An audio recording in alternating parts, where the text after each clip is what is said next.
ഏറ്റവും മോശം സ്വഭാവമുള്ള 5 തരം ആളുകളുണ്ട് കേട്ടോ. ഞാൻ അതിനെക്കുറിച്ചാണ് നിങ്ങളുമായിട്ട് ഈ വീഡിയോയിൽ പങ്കുവയ്ക്കാൻ ആഗ്രഹിക്കുന്നത്. അതുകൊണ്ട് ഈ വീഡിയോ മാക്സിമം സ്കിപ്പ് ചെയ്യാതെ കണ്ട് ഇഷ്ടപ്പെട്ടാൽ തീർച്ചയായിട്ടും നിങ്ങൾ ലൈക്ക് ചെയ്യുക, കമൻറ്റ് ചെയ്യുക, ഷെയർ ചെയ്യുക. ഒന്നാമത്തെ കാര്യം എന്താണെന്ന് വെച്ചാൽ, മറ്റുള്ളവരെ പറ്റി ഇല്ലാത്ത കാര്യം പറഞ്ഞു നടക്കുന്നവർ. അതാണ് ഒന്നാമത്തെ കാര്യം കേട്ടോ.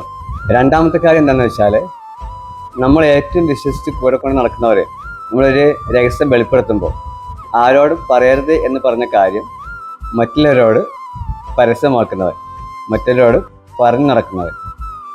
മൂന്നാമത്തെ കാര്യം എന്താണെന്ന് വെച്ചാൽ, നമ്മൾ ഒരു കാര്യം സംസാരിക്കുമ്പോൾ നമ്മുടെ സംസാരം കേൾക്കാതെ അല്ലെങ്കിൽ നമ്മുടെ മുഖത്ത് പോലെ നോക്കാതെ ഫോണിൽ നോക്കിയിരിക്കുന്ന വ്യക്തി. അതാണ് മോശ സ്വഭാവമുള്ളൊരു വ്യക്തി കേട്ടോ. നാലാമത്തെ കാര്യം എന്താണെന്ന് വെച്ചാൽ, നമ്മളെല്ലാ സഹായവും അവർക്ക് വേണ്ട എല്ലാ സഹായവും ചെയ്ത് കൊടുത്തിട്ട് അവസാനം നമ്മളെ തള്ളിപ്പറയുന്നവർ. അതാണ് നാലാമത്തെ കാര്യം. അഞ്ചാമത്തെ കാര്യം എന്താണെന്ന് വെച്ചാൽ, നമ്മൾ എന്തെങ്കിലും സഹായത്തിന് അല്ലെങ്കിൽ നമ്മൾ എന്തെങ്കിലും അത്യാവശ്യത്തിന് വിളിച്ചു കഴിഞ്ഞാൽ ഒരിക്കലും ഫോൺ എടുക്കില്ല. ഇതാണ് കേട്ടോ 5 ടൈപ്പിലുള്ള ആളുകളുടെ സ്വഭാവ രീതികൾ.